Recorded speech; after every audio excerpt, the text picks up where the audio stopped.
Hello students, आज हम लोग यूनिफॉर्म सर्कुलर मोशन का टॉपिक चालू कर रहे हैं। वैसे तो हम लोग यूनिफॉर्म सर्कुलर मोशन को पिछले motion in a plane chapter में भी पढ़े थे, तो उसमें हम लोग सेंट्रीपिटल एक्सेलरेशन के बारे में पढ़े थे।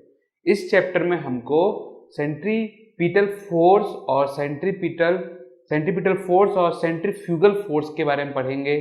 फिर उसके बाद इस वीडियो में हम लोग ये भी देखेंगे कि अगर कोई साइकिल किसी स्पीड से चल रही है और अचानक उसके सामने कोई टर्निंग आ जाए तो वो टर्न रहेगा, क्या उसमें वो अपनी स्पीड को स्लो करेगा या फिर अपनी स्पीड को बरकरार रखते हुए उस टर्न को वो ऐसे ही क्रॉस कर जाएगा अपने साइकिल को बेंड करते हुए, ठीक है। या फिर उसको अपनी साइकिल की स्पीड को स्लो करना पड़ेगा, नहीं तो उसकी जो साइकिल है वो स्लिप हो सकती है। तो इन चीजों के बारे में हमको समझना है। या फिर जो उसके साइकिल की जो स्पीड है वो कितनी होनी चाहिए जिसके कारण उसका जो टायर और जमीन के जो बीच में जो फ्रिक्शनल फोर्स लग रहा है वो कितना है, जिसके कारण वो उसका जो साइकिल का जो स्पीड है वो मैक्स टू मैक्स कितना ले जा सकता है उस टर्निंग में। आप देखे होंगे कि जैसे ही टर्निंग आता है तो बहुत लोग क्या करते हैं, अपने साइकिल की स्पीड को तो उतना ही रखते हैं और साइकिल को बेंड कर देते हैं, ठीक है। और बहुत लोग को अगर टर्न लेना है तो आप देखे होंगे ब्रिज वाले जितने भी टर्निंग रहते हैं तो वो टर्न जो रहता है वो बहुत ही लंबा रहता है, और अगर स्पीड को हमको उतना ही रखना है तो क्या करना रहता है, कुछ लोग बेंड करते हैं, पर फ्रिक्शनल फोर्स एक लिमिटेड फोर्स रहता है उस पॉइंट पे टायर और रोड के बीच में, ठीक है। अगर उसके ऊपर वो चला गया स्पीड तो साइकिल क्या है वो स्लिप हो सकती है। तो इसके लिए एक नया कंसेप्ट लाया गया था, बैंकिंग रोड, जो हम लोग इस वीडियो में नहीं पढ़ेंगे, अगले वीडियो में पढ़ेंगे। उसमें क्या होता है कि एक साइड से रोड को हल्का उठा दिया जाता है जिसके कारण हम अपनी स्पीड को कम करे बिना भी टर्न आराम से ले पाए। तो बैंकिंग ऑफ रोड हम लोग नेक्स्ट वीडियो में पढ़ेंगे। उसका वीडियो काफी बड़ा है तो इसको हम इस पार्ट में कंप्लीट नहीं करेंगे। इस पार्ट में हम लोग सिर्फ और सिर्फ साइकिल और यूनिफॉर्म सर्कुलर मोशन के बारे में पढ़ेंगे। चलिए स्टार्ट करते हैं अपने इस वीडियो को, ठीक है। तो आज का हमारा टॉपिक है यूनिफॉर्म सर्कुलर मोशन। तो यूनिफॉर्म सर्कुलर मोशन क्या होता है? यूनिफॉर्म सर्कुलर मोशन का मतलब यह होता है कि एक ये पॉइंट रहेगा और इसके चारों तरफ में हमारा जो भी हम साइकिल घुमाना चाहते हैं साइकिल घुमा लीजिए, या फिर रस्सी को बांध के ऐसे रस्सी पे कोई पत्थर बांध के ऐसे घुमाना चाहते हैं तो आप वो भी घुमा सकते हैं। पॉइंट ये है कि ये जो चारों तरफ घूम रहा है इसका ये वैल्यू जो रहेगा वो कांस्टेंट स्पीड रहेगा। वेलोसिटी नहीं ले सकते हैं क्योंकि वेलोसिटी का जो मैग्नीट्यूड है, स्पीड का मैग्नीट्यूड सेम हो सकता है उस पॉइंट पे, बट उसकी वेलोसिटी का जो डायरेक्शन है वो हर पॉइंट पे ऐसे चेंज होता है, ठीक है। तो वेलोसिटी कांस्टेंट नहीं रहेगा, स्पीड कांस्टेंट रहेगा। अब देखिए चेंज इन वेलोसिटी हो रहा है और ये जो ऑब्जेक्ट है वो सर्कल के फॉर्म में घूम रहा है, बिकॉज यहां से जो डिस्टेंस है वो हर जगह में सेम है, ठीक है। अब देखिए मान लीजिए कि ये पत्थर है, जो पत्थर यहां से रस्सी से बांध के उसको घुमाया जा रहा है, ठीक है। तो इसमें एक टेंशन प्रोड्यूस होगा, टी टेंशन। अब ये टेंशन क्या करेगा, ये यहां पास में एक फोर्स लग रहा है, ये फोर्स इस पत्थर को बाहर जाने नहीं देगा, ठीक है। अब ये सर्कल के फॉर्म में घूम रहा है, ठीक है। इसको समझिएगा थोड़ा सा। अब इसको समझ लीजिए ऐसा कि ये बीच में सन है और अर्थ चारों तरफ घूम रहा है, ठीक है। अब यहां पास में तो रस्सी है, अर्थ और हमारे सन के बीच में तो कुछ ऐसा रस्सी उस्सी नहीं है, तो वहां पास में ग्रेविटेशनल फोर्स लगता है जिसके कारण अर्थ हमारा चारों तरफ सन के घूम रहा है। तो अब देखिए यहां पास में भी चारों तरफ घूम रहा है सर्कल के फॉर्म में, वहां भी सर्कल के फॉर्म में घूम रहा है। अब बोलेंगे इक्लिप्स के फॉर्म में है, आप एज्यूम कर रहे हैं कि सर्कल के फॉर्म में, ठीक है। पॉइंट ये है कि यहां पास में भी सर्कुलर मोशन है, वहां पास में भी सर्कुलर मोशन है, तो हम इस सर्कुलर मोशन को बोले क्या और किस फोर्स के कारण वो सर्कल मोशन पे आ रहा है, तो उस फोर्स को बोला जाता है सेंट्रीपिटल फोर्स। इसको क्या बोलते हैं हम लोग? सेंट्रीपिटल फोर्स बोलते हैं। एक नाम रख दिया गया है सेंट्रीपिटल फोर्स। अब देखिए यहां पास में टेंशन लगा हुआ था, ठीक है। तो ये इस टेंशन, इस वायर के टेंशन के कारण सर्कल के फॉर्म में घूम रहा था। अर्थ सन के चारों तरफ घूम रहा है due to the gravitational force के कारण, ठीक है। पकड़ के रखा हुआ है ना ग्रेविटी इसको, तो वहां पास में ग्रेविटेशन लग रहा है, पर वो सर्कल के फॉर्म में अगर घूमेगा तो हम क्या बोलेंगे कि इस पे सेंट्रीपिटल फोर्स लग रहा है। तो अगर कोई भी ऑब्जेक्ट किसी एक एक्सिस के चारों तरफ अगर घूमता है तो उसे हम क्या बोलेंगे? उसे हम बोलेंगे सेंट्रीपिटल फोर्स लग रहा है जो उसको सर्कुलर मोशन पे घुमा रहा है। ठीक है, हम उसके अंदर की चीज को नहीं जानना चाहते हैं फिलहाल में। आप इसको भी ऐसे भी समझ सकते हैं कि बीच में न्यूक्लियस है एटॉमिक स्ट्रक्चर में और इलेक्ट्रॉन्स चारों तरफ घूम रहे हैं, तो इसमें क्या है, इसमें हमारा जो इलेक्ट्रॉन्स वाला फोर्स है, कूलम्ब लॉ फोर्स बोलते हैं जिसको दो चार्ज के बीच में लगता है, वो वाला फोर्स लग रहा है। फिर भी इलेक्ट्रॉन जो है वो चारों तरफ घूम रहा है न्यूक्लियस के, तो उसमें भी हम लोग क्या बोलेंगे, उसमें भी हम लोग बोलेंगे सेंट्रीपिटल फोर्स लग रहा है। तो सेंट्रीपिटल फोर्स के लिए एक फॉर्मूला बनाया गया, फॉर्मूला बना है mv²/r। तो ये फॉर्मूला कहां से आया, तो ये फॉर्मूला आता है आपका अपने मोशन प्लेन में। अगर आपने मेरा वीडियो देखा है तो सेंट्रीपिटल एक्सेलरेशन करके एक होता है, सेंट्रीपिटल एक्सेलरेशन। सेंट्रीपिटल एक्सेलरेशन कितना होता है, v²/r। क्या होता है, एक्सेलरेशन, सेंट्रीपिटल एक्सेलरेशन। ठीक है, तो a की वैल्यू क्या है, v²/r। फोर्स का फॉर्मूला क्या होता है, सेंट्रीपिटल फोर्स का फॉर्मूला। ठीक है, तो उसके लिए हमको कौन समझना पड़ेगा, तो इस पर्टिकुलर पॉइंट पे अभी ये टेंशन वाला फोर्स है। ठीक है, तो फोर्स का फॉर्मूला क्या होगा, मास इंटू एक्सेलरेशन, यही होगा। ठीक है, मास को वैसे ही रहने दीजिए, ए क्या है, v²/r। देखिए हमारा सेंट्रीपिटल फोर्स तैयार हो गया फॉर्मूला। तो इस तरीके से हम लोग इस फोर्स को निकाल सकते हैं। मान लीजिए कि ये बीच में एक एक्सिस है, सेंटर पे एक ग्राउंड है और इसके चारों तरफ आप ऐसे सर्कल के फॉर्म में घूम रहे हैं और आप ये जो सर्कल का ये रेडियस है इसको बरकरार रखना चाहते हैं। ठीक है, आप इसको कम नहीं करना चाहते ना ज्यादा करना चाहते, तो आपको अपनी स्पीड को कांस्टेंट स्पीड में लेके आना पड़ेगा। अब यहां पास में टर्न आया तो आपने क्या किया, अपने साइकिल को हल्का बेंड कर दिया। ठीक है, बेंड करने के कारण ये क्या होगा कि ये इधर फेंकाने की कोशिश करेगा। अगर आपने स्पीड को नहीं स्लो किया, आप देखे भी होंगे कि अगर कोई टर्न आता है और आपने अगर स्पीड को नहीं कम किया और अचानक आपने हैंडल को ऐसे मोड़ दिया तो आपकी गाड़ी स्लिप होकर गिर जाएगी। ठीक है, तो इसमें क्या हो रहा है, इस पर्टिकुलर पॉइंट पे, इस पर्टिकुलर पॉइंट पे ये हो रहा है कि यहां पास में जो टायर, मान लीजिए कि ये आपका आप है साइकिल पे।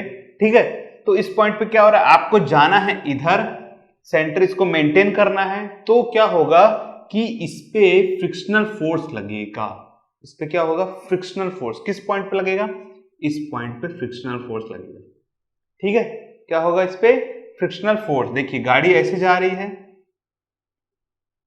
ठीक है, इस पॉइंट पे अगर आप साइकिल को ऐसे मोड़ रहे हैं तो ये इस टाइप से जा रहा है, नॉर्मल रिएक्शन आपका एन इस साइड में है, तो फ्रिक्शनल फोर्स किस साइड में लग रहा है आपका, ये वाला आपका फ्रिक्शनल फोर्स रहेगा। ठीक है, तो इसको थोड़ा देखिएगा, ये वाला जो फ्रिक्शन फोर्स है, ये वाला जो फ्रिक्शन फोर्स है ये इसके अलोंग में नहीं है, इसको याद रखिएगा। देखिए ये ऐसा चल रहा है तो हमारी जो गाड़ी है वो ऐसे चल रही है, ऐसे टर्न ले रही है। ठीक है, इस पे ये जो फोर्स है ये आपका mg रहेगा, इसके अपोजिट में ये आपका नॉर्मल रहेगा, और ये देखिए ये आपके तरफ जो आ रहा है, अगर मैं इसको ऐसे टर्न लूं तो ये जो आपके तरफ आ रहा है ये कैसा है, ये फ्रिक्शनल फोर्स है। ठीक है, कौन सा फोर्स है ये, फ्रिक्शनल फोर्स। तो फ्रिक्शनल फोर्स एक चीज याद रखिएगा कि Fs जो रहता है वो हमेशा नॉर्मल टू n रहता है, रिएक्शन जो आपका रिएक्शन फोर्स है उसके साथ में हमेशा ये नॉर्मल ही बनाता है। ठीक है, तो ये जो n आपको मिल रहा है ये n कैसा है, ये n ऊपर की तरफ में है, नीचे mg है, और ये आपका साइड वाला व्यू है। ठीक है, 3 डायमेंशनली नहीं है इसलिए आपको उतना आइडिया नहीं हो रहा होगा। आप इमेजिन कर सकते हैं कि आपकी गाड़ी ऐसे जा रही है, रिएक्शन ऊपर, नीचे mg force, gravitation force, gravity force, और जो आपका फ्रिक्शनल फोर्स है वो ऐसे इनवर्ट की तरफ आएगा तो सेंट्रीपिटल है। ठीक है, जैसा कि मैंने आपको बताया, तो अंदर में आने वाला ये फोर्स जो है इसको हम सेंट्रीपिटल फोर्स बोलते हैं। तो इस पॉइंट पे अगर कोई साइकिल ऐसे घूम रहा है, ठीक है, और ये स्लिप मतलब ये टायर और ये रोड का जो फ्रिक्शन बन रहा है, तो जो फ्रिक्शनल फोर्स है वो किस साइड में रहेगा, वो इनवर्ट की तरफ रहेगा, जिसे हम सेंट्रीपिटल फोर्स बोलेंगे। ठीक है, अब एक चीज का ध्यान रखिएगा कि ये इनवर्ट की तरफ जा रहा है, ठीक है, टायर के साथ में, तो इसको अपोज करने के लिए एक और फोर्स लगेगा जिसके कारण ये बाहर मतलब फेंका भी सकता है, मतलब बाहर भी जा सकता है, अंदर भी आ सकता है due to the centripetal force, और बाहर भी जा सकता है, तो उसको क्या बोलेंगे, तो उसको बोलते हैं सेंट्रीफ्यूगल फोर्स। फॉर्मूला सेम है mv²/r। देखिए इनवर्ड में क्या काम करता है, सेंट्रीपिटल काम करता है, आउटवर्ड मतलब बाहर जाने के लिए आपका सेंट्रीफ्यूगल काम करता है। ठीक है, इसको आप इस तरीके से समझ सकते हैं कि आप एक रस्सी पे पत्थर को बांध के ऐसे गोल गोल घुमा रहे हैं और अचानक आपने इसको छोड़ दिया रस्सी को, तो आपका ये जो स्टोन है जो घूम रहा था गोल गोल, वो किधर फेंकाएगा? जिस साइड में उसकी लास्ट वेलोसिटी की डायरेक्शन रहेगी उस साइड में वो फेंका जाएगा बाहर की तरफ। तो ऐसा क्यों? ऐसा इसलिए कि सेंट्रीफ्यूगल फोर्स भी लगता है, रिएक्शन फोर्स आप इसको बोल सकते हैं as compare to the centripetal force के मुकाबले। ठीक है, इमेजिन करिएगा तभी आपको समझ में ये चीजें अच्छे से आएंगी। ठीक है, ठीक, तो आपको अब ये समझ में आ रहा होगा कि सेंट्रीपिटल फोर्स क्या होता है और सेंट्रीफ्यूगल फोर्स क्या होता है। अब इसका एक डायग्राम हम लोग बना के देखते हैं और इसके ऊपर छोटा सा एक डेरिवेशन है कि हमको कितनी वेलोसिटी रखनी है जिससे हमारा जो साइकिल है ऐसे जब हम टर्न लेते हैं तो वो स्लिप ना हो, उसका चक्का रोड के साथ में जो बना हुआ है वो क्या हो, स्लिप ना हो। तो उसके ऊपर में एक छोटा सा डायग्राम है और चलिए देखते हैं कि वो कैसे डेरिवेशन को उसको किया जाएगा। ठीक है, तो यूनिफॉर्म सर्कुलर मोशन आपको क्लियर हो गया होगा, कांस्टेंट स्पीड, सेंट्रीपिटल फोर्स भी क्लियर हो गया कि mv²/r, और ये कैसे बना है, सेंट्रीपिटल एक्सेलरेशन का v²/r और force equal to mass into acceleration है। ये फोर्स अलग अलग टाइम पे अलग अलग है, अगर ये वायर से लिया जा रहा है तो टेंशन फोर्स बनेगा और अगर साइकिल घुमाया जा रहा है तो फ्रिक्शनल फोर्स बनेगा, अर्थ अगर सन के चारों तरफ घूम रहा है तो ग्रेविटेशनल फोर्स बनेगा। सभी का एक नाम दे दिया गया है सेंट्रीपिटल फोर्स, जो इनवर्ट की तरफ लगेगा अंदर की तरफ और आउटवर्ड में क्या लगेगा, सेंट्रीफ्यूगल फोर्स लगेगा। ठीक है, ठीक है, तो चलिए देखते हैं साइकिल वाली प्रॉब्लम। देखिए इस डायग्राम को समझिए, मान लीजिए कि ये आपकी साइकिल है। ठीक है, अब इस साइकिल में ये आपका mg हो गया, ये आपका रोड हो गया। ठीक है, कर्व रोड। अब ये mg ऊपर है तो इसके ऊपर में ये रिएक्शन फोर्स लगेगा इस पे, और फ्रिक्शनल फोर्स, ये सर्कल है इस टाइप से, तो फ्रिक्शन फोर्स इस साइड में लगेगा F। ठीक है, mg नीचे की तरफ, r ऊपर की तरफ, ये इनवर्ट की तरफ, ये सेंटर है तो ये सर्कल में ऐसे घूम रहा है तो फ्रिक्शन फोर्स अंदर की तरफ लगेगा। ठीक है, ठीक है, चलिए इसका आप डेरिवेशन देखते हैं कि डेरिवेशन कैसे वर्क करेगा। ठीक है, तो देखिए सबसे पहले mg, अभी इसको आप ऐसे समझिएगा कि जो गाड़ी है वो आपकी इधर जा रही है। ठीक है, गाड़ी इधर जा रही है, फ्रिक्शन फोर्स मोशन के अपोजिट में लगता है, बट इसमें देखिए मोशन जो फ्रिक्शन फोर्स इधर लग रहा है सेंटर की तरफ, तो कार को जो है वो उस साइड फेंकाना चाहिए। तो उस पर्टिकुलर पॉइंट पे ये जो आपका जो गाड़ी ले लीजिए, साइकिल ले लीजिए, कुछ भी ले लीजिए, ये इस पर्टिकुलर पॉइंट पे अभी पोजीशन कैसा रहेगा, आपको मोशन पे रहेगा कि नहीं रहेगा, तो ये स्टैटिक फ्रिक्शन पे लेंगे हम इसको। स्टैटिक फ्रिक्शन इसको इसलिए लेंगे कि जो काइनेटिक फ्रिक्शन होता है वो मोशन के अपोजिट में होता है। ठीक है, मोशन अभी इस साइड में जा रहा है मान लीजिए ऐसे, और फ्रिक्शन तो इधर लग रहा है, तो ये तो 90 डिग्री पे बन गया। ऐसा इसलिए है कि ये मोशन अलग बनेगा। ठीक है, इस पे नहीं लेना है हमको कैसे लेना है, सर्कुलर फॉर्म वाला। अभी हम सीधा सीधा नहीं जा रहे हैं। ठीक है, इस चीज का ध्यान देना। तो अगर हम टर्न लेते हैं तो फ्रिक्शनल फोर्स अगर अंदर है और तो गाड़ी को इस साइड में फेंकाना चाहिए। ठीक है, उधर तो वो जा नहीं रहा है, तो इस टाइम पे हम लोग एक फोर्स लेंगे, फ्रिक्शन फोर्स जो रहेगा स्टैटिक ना कि काइनेटिक रहेगा। ठीक है, इस चीज का आपको ध्यान देना है। ठीक है, देखिए तो स्टैटिक फ्रिक्शन के लिए S, अब ये इनवर्ट की तरफ लग रहा है तो फॉर्मूला क्या बनेगा, फॉर्मूला बनेगा आपका mv²/r, यही बनेगा क्योंकि ये सर्कल के फॉर्म में घूम रहा है तो सेंट्रीपिटल आपका फोर्स लगने वाला है इसमें। ठीक है, अब देखिए इस पे स्टैटिक लग रहा है तो इसका मतलब कि ये इस पोजीशन पे अभी स्टॉप पोजीशन पे है। ठीक है, अब इसको ऐसा भी समझ सकते हैं कि ये जो बाईसाइकिल है ना ये ऊपर जा रहा है या ना नीचे जा रहा है। ठीक है, तो इसका जो मोशन है वो वर्टिकली अप और डाउन नहीं हो रहा। अगर वर्टिकली अप और डाउन नहीं हो रहा है तो जो mg है वही r रहने वाला है। ठीक है, अगर अप और डाउन होता, लिफ्ट वाला पोजीशन होता तो अलग बात होती। तो अगर ऐसा है तो mg इक्वल टू क्या मिलने वाला है आपको, r, रिएक्शन फोर्स मिलने वाला है। ठीक है, और frictional force, static frictional force का फॉर्मूला होता है μs_r, यही फॉर्मूला होता है। ठीक है, तो हम क्या करेंगे, fs की जगह में क्या करना है हमको, μr की वैल्यू को पुट कर दीजिएगा आप यहाँ पास में, यही करना है। ठीक है, तो r के जगह हम इसको पहले पुट कर लेते हैं, तब थोड़ा बात मजा आएगा आपको। ठीक है, तो देखिए क्या करना है अपने को, इसमें हम पहले सबसे पहले क्या करेंगे, f के जगह में μr यहाँ रख देते हैं, इसको यहाँ पर पुट कर दीजिए। ठीक है, तो क्या आएगा फॉर्मूला हमारा, μsr इक्वल टू mv²/r। ठीक है, ठीक है, अब देखिए इसमें आर की वैल्यू क्या है mg, तो mu mg equal to mv square upon R. Okay है, ठीक है। मास और ये मास को कैंसिल कर दीजिए, आर को इधर ले आइए, तो ये आएगा mu g r equal to v square, तो v square equal to mu g r, और ये हमको एक इक्वेशन मिल के आता है। अब इसको ऐसे भी लिख सकते हैं under root mu g R. तो ये फॉर्मूला क्या बताता है? ये फॉर्मूला ये बताता है पहला बात कि जो हमारे साइकिल ले लीजिए, कुछ भी ले लीजिए, जो सर्कल फॉर्म में घूम रहा है उसके मास से कोई लेना देना नहीं है। क्या नहीं है? मास से कोई, मास तो कैंसिल हो गया, तो मास चाहे 1 किलो का हो, 100 किलो का हो, 1000 किलो का हो, इसके सर्कुलर फॉर्म से इसका कोई लेना देना नहीं होता। तो किससे लेना देना होता है? तो लेना देना होता है ग्रेविटी से। जी जो mg है हमारा 9.8, और r रेडियस की ये जो कर्व है, ये कर्व कितना है, जो कर्व है उस पर डिपेंड होता है हमारा। और ये म्यू मतलब ये साइकिल या हम चल रहे हैं या कोई भी चल रहा है, ठीक है, इसका रोड के साथ में क्या फ्रिक्शन बनता है, तो वो म्यू हो गया। जी लगने वाला है ग्रेविटी, और तीसरा चीज है हमारा आर जो कर्व है।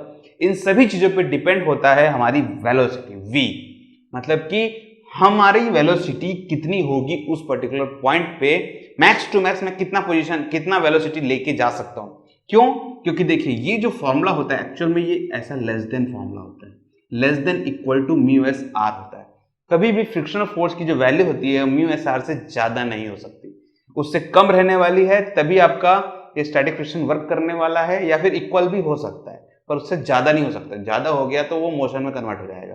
ठीक है, ठीक है। तो वेलोसिटी कितनी चाहिए? Under root mu g R. इसके ऊपर एक छोटा सा क्वेश्चन कर लेते हैं, बहुत छोटा सा है, मैं आपको ऐसे ही करवा देता हूं। मान लीजिए कि एक साइकिल है जो 18 किलोमीटर पर आवर के हिसाब से चल रहा है। ठीक है, ठीक है, साइकिल है मान लीजिए, और उसके ऊपर में आप भी बैठे हुए हैं। अगर हमारा वेट 60-70 केजी का है और साइकिल का वेट 20 केजी का होगा, तो अराउंड 90 केजी, मतलब मास कितना हो गया आपका? 90 केजी के आसपास का हो गया।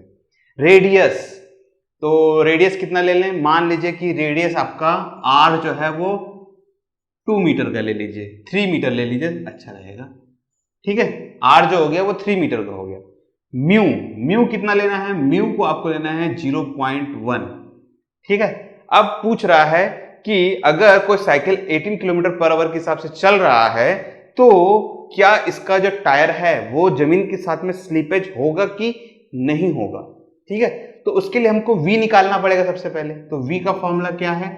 अंडर रूट म्यू, म्यू का वैल्यू है 0.1, r की वैल्यू है 3, और g को हम 9.8 या 10 भी ले सकते हैं, हम राउंड फिगर 10 मान लेते हैं, मान लीजिए 10। तो मेरी वैल्यू कितनी आएगी? देखिए, तो मेरी वैल्यू आ रही है ये 0.1 इंटू 10 कितना हो गया? 1, और 1 इंटू 3 मतलब 3, तो अंडर रूट 3 मतलब कि 1.732 मीटर पर सेकेंड, इतना ही होगा। ठीक है, वेलोसिटी जो आया। अब अगर मेरा फ्रिक्शनल फोर्स लग रहा है जो कांस्टेंट है वो 0.1 है, रेडियस सिर्फ 3 मीटर का है, तो मुझे कितनी वैल्यू लगेगी? तो मेरी जो वेलोसिटी है वो 1.732 से ज्यादा नहीं कर सकता। अगर इससे ज्यादा किया तो मेरा जो साइकिल है वो स्लिप हो जाएगा, और वो अभी चल रहा है 18 किलोमीटर पर आवर के हिसाब से, तो इसको हमको मीटर में कन्वर्ट करना पड़ेगा।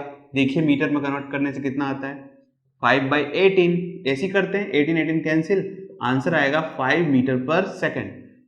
साइकिल जो है वो 5 मीटर पर सेकेंड के साथ चल रहा है। मैक्स टू मैक्स मेरी वेलोसिटी 1.732 के हिसाब से ही जा सकती है, उससे ऊपर गया तो मतलब ये साइकिल जो है वो स्लिप हो जाएगा। समझ रहे हैं बात को? ठीक है, तो इतना हम लोग इसको कर सकते हैं। अब ये साइकिल सीधा सीधा जा रहा है तो स्लिप कैसे होगा?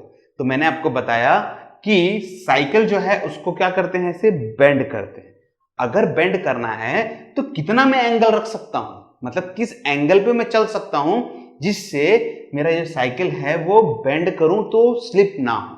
ठीक है, इसमें ऐसा नहीं है कि आप कितना भी इसको बेंड कर दीजिए, वेलोसिटी भी इसका निर्धारित है, मतलब कि हम वेलोसिटी को भी निकाल सकते हैं कि कितनी वेलोसिटी से जाना है, प्लस किस एंगल पे उसको बेंड करना है, किस एंगल पे उसको बेंड करना है, इसको भी हमको निकालना पड़ता है। तो देखिए इसको कैसे निकाला जाता है, देखिए अब कैसे करना है इसको हमको। तो हम अगर साइकिल को बेंड करना है तो हम क्या करेंगे, इस टाइप से एक डायग्राम बनाते हैं जिसमें ये टायर ले लिया जाएगा इस टाइप से, ठीक है, और इसको सर्टन एंगल पे ऐसे बेंड कर देते हैं। मान लीजिए कि ये थीटा एंगल हमारे पास में है।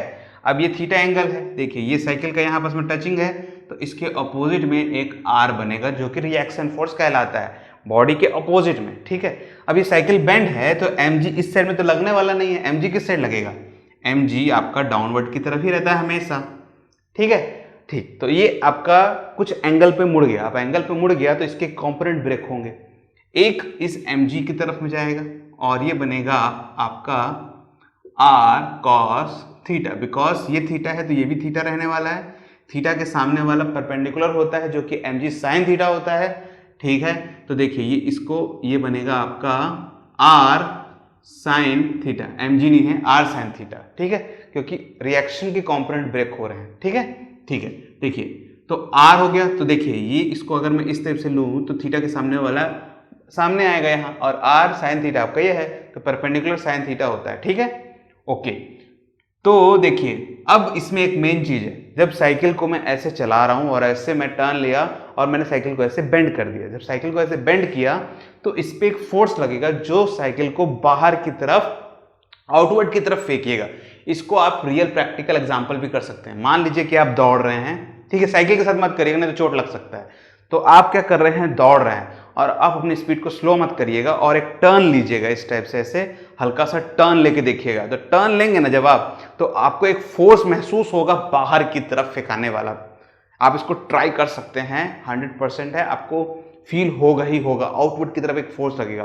तो वो फोर्स कौन सा है, तो बाहर फेंकने वाला फोर्स होता है सेंट्रीफ्यूगल फोर्स। फॉर्मूला सेम है, mv²/r, ठीक है। तो फोर्स किधर लगेगा, आउटवर्ड की तरफ, F, ओके है। तो अब हमारा डायग्राम कंप्लीट हो चुका है, तो चलिए देखते हैं इसकी कॉन्फ़िगरेशन कैसा है।